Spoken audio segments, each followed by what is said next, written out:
Telangana CM Revanth Reddy ఒకరోజు చెప్పారు, మనం ఎక్కువ మంది పిల్లల్ని కనాలి అంటే జనాభా పెరుగుదల గురించి ఆలోచించారు అనుకున్నాం. కానీ కొన్ని గంటల్లోనే ఏపీ సీఎం చంద్రబాబు కూడా చెప్పారు, ఎంతమందినైనా కనండి అని. అంతేనా, నేను కూడా అంటూ స్టాలిన్ వాయిస్ రైజ్ చేశారు. ఢిల్లీ దక్షిణాది తగ్గిస్తోందని. కానీ ఒక సెకను ఆగండిరా భాయ్, పిల్లల్ని కనమంటున్నారు, కానీ పిల్లలు ఎక్కువగా కనేసరికి మీకు నో ఎంట్రీ అంటున్నారు.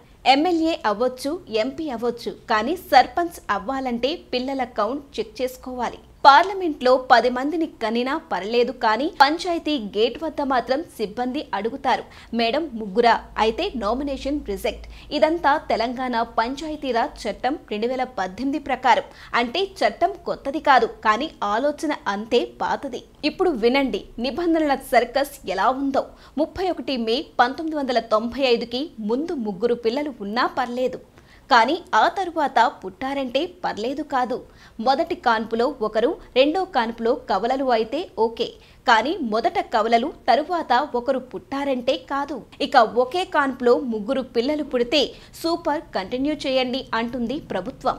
అంటే పుట్టేటప్పుడు ఒక్కసారిగా పుట్టినా పర్వాలేదు, క్రమంగా పుట్టిస్తేనే అనర్హులు. ఇది పాలసీ కాదు బాస్, ఇది ఫ్యామిలీ ప్లానింగ్ గణితం. ఒక స్పెషల్ క్లాజ్ ఉంది. మొదటి భార్యతో 2 పిల్లలు, ఆమె చనిపోయాక రెండో భార్యతో ఇంకో సంతానం అయితే సారీ బాస్, మీరు సర్పంచ్ కాదు, స్పాంజ్ బేబే. కానీ అదే ఒక మహిళ అయితే 2 పిల్లలైనా గర్భం మూడోది ఉన్నా పర్వాలేదు. మహిళలకు రూల్ ఫ్లెక్సిబుల్. అంటే గర్భం కొనసాగుతున్నంత కాలం అర్హత కూడా కొనసాగుతుంది. చూసారా పాలసీ సెన్స్. పిల్లలు పుట్టకముందే పాలిటిక్స్ కి పాస్పోర్ట్ అవసరమన్నమాట. హాస్యానికి హద్దు దాటే క్లాజ్ ఒకటి ఉంది. ముగ్గురు పిల్లలు ఉన్న వారిలో ఒకరు చనిపోతే మిగతా 2ని మాత్రమే కౌంట్ చేస్తారు. దీన్ని జీవించి ఉన్న పిల్లలు లెక్క అంటారు. ఇక పిల్లల్ని దత్తత ఇచ్చినా అవే సొంత పిల్లలుగా లెక్క. పార్లమెంట్లో ఓటు లెక్కిస్తే ఓట్లు కౌంట్, పంచాయతీలో పిల్లలు కౌంట్. అర్హతల మ్యాట్రిక్స్ చూడండి. రేషన్ డీలర్లు పోటీ చేయొచ్చు, కానీ అంగన్వాడీ వర్కర్లు కాదు. సింగరేణి ఉద్యోగులు ఓకే, కానీ మేనేజర్లు కాదు. మరేనా ముగ్గురు పిల్లలు ఉన్న ఎమ్మెల్యేకి గుడ్ మార్నింగ్ చెబితే సర్పంచ్ సీటే పోతుందేమో అనిపిస్తోంది. ఒక క్లాజ్ ఉంది బాస్, మతి స్థిమితం లేని వారు, అనారోగ్యంగా ఉన్నవారిని నిరూపిస్తే వాళ్ళ నామినేషన్ తిరస్కరిస్తారు. అంటే తెలివి ఉండకపోతే పోటీ చేయలేరు, కానీ తెలివి లేకపోయినా మంత్రి అవ్వొచ్చని సిస్టమ్ మనకే ఉంది. క్రిమినల్ కోర్టులో దోషిగా తేలితే 5 ఏళ్లు పోటీ చేయొద్దు, అప్పీల్ చేసినా పర్లేదు, స్టే లేకపోతే ఫలితం అదే.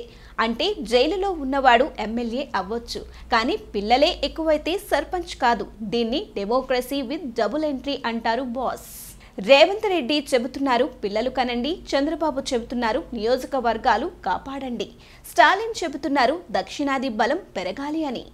కానీ చట్టం మాత్రం ముగ్గురి తర్వాత ముగింపు.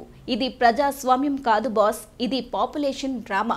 ముందు ఓట్ కౌంట్, తరువాత పిల్లల కౌంట్. ముగ్గురు పుట్టిన తరువాత పార్టీ చేంజ్ చేయొచ్చు, కానీ సర్పంచులు సీటు మాత్రం దొరకదు. దేశం కోసం పిల్లలు కనండి అంటారు, కానీ సీటు కోసం కాదు బాబోయ్. సర్కారు మాటలు వింటే బిడ్డ పుడతాడు, సర్కారు చట్టం చదివితే బిడ్డ భయపడతాడు.